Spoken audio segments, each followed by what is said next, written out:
So good morning guys. और current affairs के revision वाले वीडियो में सबसे पहले हम पुराने महीने के करंट अफेयर्स का रिवीजन करेंगे। तो हमारा पहला प्रश्न है, जम्मू कश्मीर के उपराज्यपाल का प्रधान सचिव अभी किसे बनाया गया? तो आंसर होगा नीतीश्वर कुमार को। अब देखो, एक प्रश्न तो यहाँ पे यूं भी बन जाएगा कि अभी जम्मू कश्मीर के दूसरे नंबर के लेफ्टिनेंट गवर्नर कौन बने थे? मनोज सिन्हा बने थे। इनसे पहले जो पहले नंबर के थे, क्या नाम है उनका? गिरीश चंद्र मुर्मू। अभी उन्होंने इस्तीफा दे दिया और वैसे वो क्या बन गए? 14th नंबर के कॉम्प्ट्रोलर एंड ऑडिटर जनरल।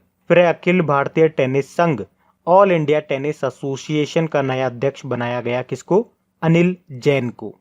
फिर अंतरराष्ट्रीय साक्षरता दिवस, इंटरनेशनल लिटरेसी डे, यह 8 सितंबर को अभी हमने मनाया था। थीम क्या थी इसकी? Literacy, teaching and learning in the covid crisis and beyond.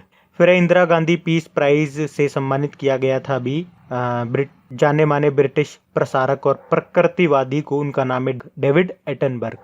फिर state of young child in India के रिपोर्ट के अनुसार बच्चों की देखभाल में कौन सा राज्य टॉप पे रहा?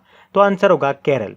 और इस रिपोर्ट को खुद हमारे vice president M Venkaiah Naidu ji ने रिलीज किया था। सबसे अच्छा तो केरल रहा और सबसे बेकार रहा आपका बिहार। फिर एक कौन सा राज्य साक्षरता में टॉप पे रहा? एक बार फिर से केरल टॉप पे रहा, कहने की आवश्यकता ही नहीं है। 96.2 परसेंटाइल साक्षरता के साथ। और सबसे लास्ट में रहा था बिहार। मत करना, बिहार सबसे लास्ट में नहीं रहा, बिहार तो थर्ड लास्ट रहा था। सेकंड लास्ट राजस्थान था और सबसे लास्ट था आंध्र प्रदेश। फिर एक किस राज्य सरकार ने आपका मित्र नाम से शैक्षणिक चैटबॉट लॉन्च किया? एजुकेशनल एक चैटबॉट लॉन्च किया, तो आंसर होगा हरियाणा ने। फिर मानसिक स्वास्थ्य पुनर्वास हेल्पलाइन जिसका नाम है किरण, इसको किसने शुरू किया? थावरचंद गहलोत ने, हमारे minister of social justice and empowerment हैं ये। फिर ऑस्ट्रेलिया सरकार ने किसे भारत में व्यापार प्रतिनिधि नियुक्त किया? तो आंसर होगा एक तो क्रिकेटर मैथ्यू हैडन को और एक भारतीय मूल के राजनेता है ला सिंह को। ऑस्ट्रेलिया की कैपिटल कैनबेरा है। प्रधानमंत्री स्कॉट मॉरिसन। फिर तीसरा इंडो पैसिफिक बिजनेस फोरम, ये कहाँ पे आयोजित किया जाएगा? तो आंसर होगा वियतनाम में।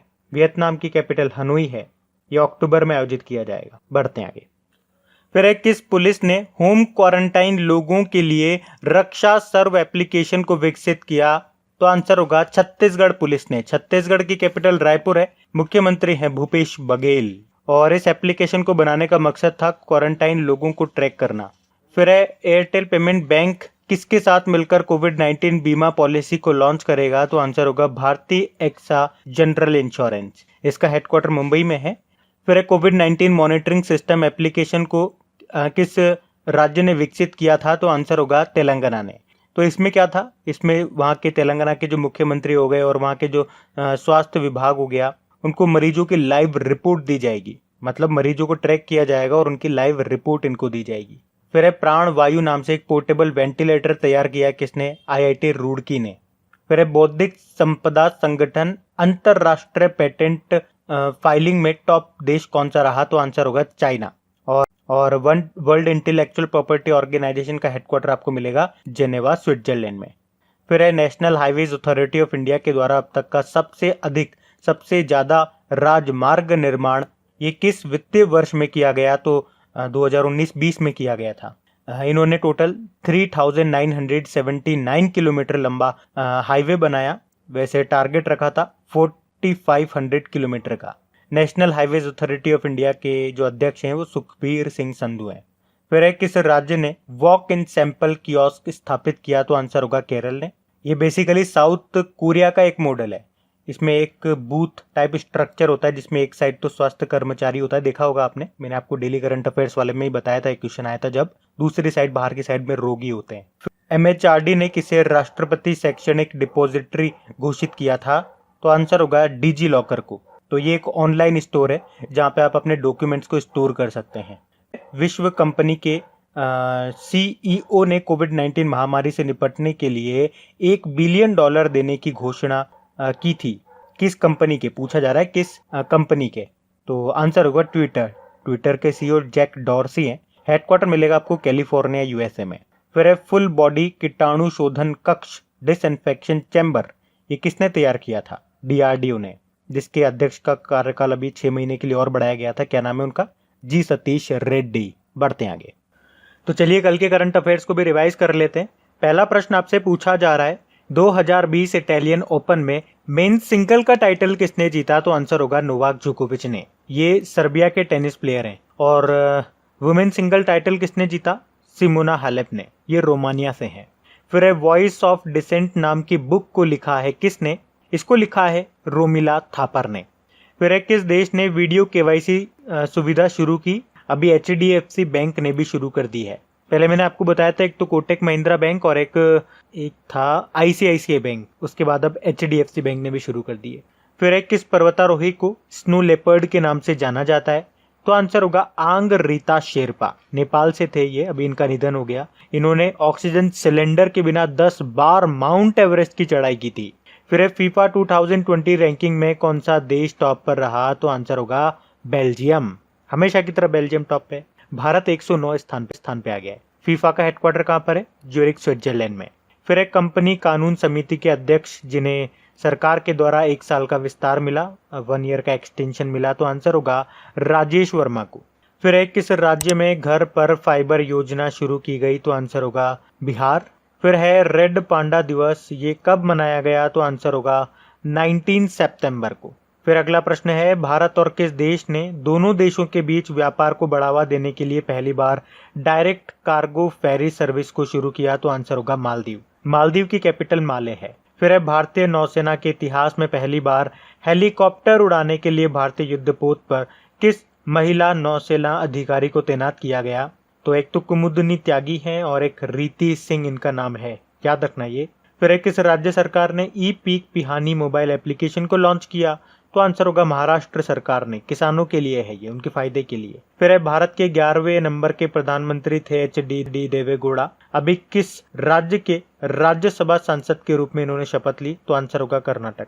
बढ़ते हैं आगे। इन सभी वीडियोस का अब मैं ऑडियो भी बना करके अपलोड कर रहा हूं, तो वो ऑडियो आप लोगों को जरूर सुनना है। खास तौर पे जिन स्टूडेंट्स की रिक्वेस्ट पे ये वीडियो फिर से शुरू किया गया है, जिन स्टूडेंट्स को ये वीडियो चाहिए था, मतलब जिनके लिए बनाया गया है, तो आपको वो ऑडियो जरूर से सुनना है। ऑडियो कहाँ मिलेगा? वो आपको खबरी एप्लीकेशन पे मिल जाएगा। खबरी एप्लीकेशन अभी तक आपने इंस्टॉल नहीं किया है तो उसका लिंक आपको नीचे डिस्क्रिप्शन में मिल जाएगा। नीचे कमेंट बॉक्स में भी मैंने डाल दिया है, तो जैसे ही आप उस पर क्लिक करेंगे वो इंस्टॉल कीजिएगा और वहाँ पे क्रेक एग्जाम सर्च कीजिएगा, अपना चैनल आएगा, वहाँ पे सभी ऑडियोज आपको मिलेंगे। वहाँ पे आप मुझे फॉलो कर लीजिए और साथ में ऑल नोटिफिकेशन को क्लिक कर लीजिएगा ताकि जब भी ऑडियो अपलोड होगा उसका नोटिफिकेशन आपको मिल जाएगा। अब आप लोग सुनते हो या नहीं सुनते हो ये मुझे पता चल जाएगा। वहां पे लिसन, नंबर ऑफ लिसन दिखाई देते हैं, आप सबको दिखाई देंगे कि कितने लोगों ने उसको सुना है। और हाँ, अपनी क्रेक एग्जाम एप्लीकेशन पे अगर कोई ऐड वगैरह आपको दिखता है तो उस पर क्लिक जरूर कर दिया करें आप लोग एक आध बार। तो स्टैटिक क्वेश्चंस की बात करेंगे तो पहला प्रश्न है भारत का सबसे लंबा बांध ये कौन सा है? हीराकुड है। ये महानदी पर बना हुआ है और ये आपको मिलेगा उड़ीसा में। फिर एक गांधी सागर बांध ये किस नदी पर है? तो ये चंबल नदी पर है, मध्य प्रदेश में है। तिलैया बांध ये आपको मिलेगा झारखंड में। और पूछा जाए किस नदी पे है तो बरकर नदी पे है। फिर है चेरथोनी बांध ये कहाँ पर है? ये केरल में है, पेरियार नदी पे है ये। फिर है भवानी सागर बांध ये आपका कहाँ पर है? ये भवानी सागर बांध आपको मिलेगा तमिलनाडु में, भवानी नदी पे बना हुआ है ये। फिर है उज्जनी डैम ये महाराष्ट्र में है और किस नदी पे पूछा जा रहा है तो ये भीमा नदी पे बना हुआ है।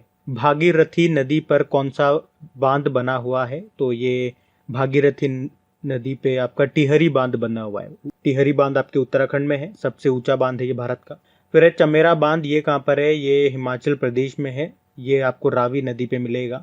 भारत सरकार ने लोकसभा में बांध सुरक्षा विधेयक डैम सेफ्टी बिल को कब पेश किया था? ये 2018 में दिसंबर का महीना था और 12 तारीख थी। फिर है हैदराबाद किस नदी के किनारे स्थित है? तो मूसी नदी के किनारे स्थित है। बढ़ते हैं आगे।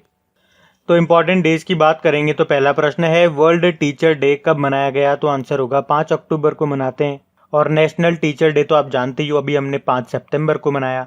फिर है विश्व प्रवासी पक्षी दिवस। देखो ये जो है ये हम साल में 2 बार मनाते हैं, एक तो मई और एक अक्टूबर में। मई और अक्टूबर के दूसरे शनिवार को मनाया जाता है। तो इस साल की बात करेंगे तो 9 मई को मनाया और अब 10 अक्टूबर को मनाएंगे। और इसकी थीम रही थी बर्ड्स कनेक्ट्स अवर वर्ल्ड, इसको इंग्लिश में बोलते हैं वर्ल्ड माइग्रेटरी बर्ड डे। फिर है वर्ल्ड सिटीज डे 31 अक्टूबर को मनाते हैं। वैसे 31 अक्टूबर को नेशनल यूनिटी डे भी मनाते हैं, राष्ट्र एकता दिवस। फिर है विश्व मानक दिवस वर्ल्ड स्टैंडर्ड डे, ये 14 अक्टूबर को मनाया हमने, जिसकी थीम रही थी video standards create a global stage. फिर अंतर्राष्ट्रीय बालिका दिवस ये हमने 11 अक्टूबर को मनाया, जिसकी थीम थी गर्ल फोर्स अनस्क्रिप्टेड एंड अनस्टॉप्ड। विश्व डाक दिवस, ये हमने मनाया 9 अक्टूबर को। फिर है वर्ल्ड एनिमल डे, 4 अक्टूबर को मनाया। फिर है नेशनल फूड डे, ये हमने 24 अक्टूबर को मनाया। फिर है international day of older person, ये हमने 1 अक्टूबर को मनाया, 1 अक्टूबर। फिर है वर्ल्ड स्टैटिस्टिक डे। अब मैंने आपको कई बार बताया ये हर साल नहीं मनाते हैं, हर 5 साल में एक बार मनाते हैं, 20 अक्टूबर को। इस बार मनाएंगे 2020 में, 2015 में मनाया था और सबसे पहले 2010 में मनाया था। एक नेशनल स्टैटिस्टिक डे भी होता है जो हम हर साल मनाते हैं, 29 जून को मनाते हैं वो हम। तो गाइज ये था आज का हमारा करंट अफेयर्स का रिवीजन वाला वीडियो। अगर वीडियो अच्छा लगता है तो एक लाइक जरूर किया करें वीडियो को, और अपने दोस्तों के साथ में इसे शेयर जरूर कर दिया करें। अब कुछ क्वेश्चंस आप लोगों से पूछे जाएंगे, क्वेश्चंस आप लोग लगाइएगा और देखिएगा कितने क्वेश्चंस आप लोगों से बन पा रहे हैं। बाकी हम इनको कल सॉल्व करते हैं। ये रहे क्वेश्चन आपके सामने।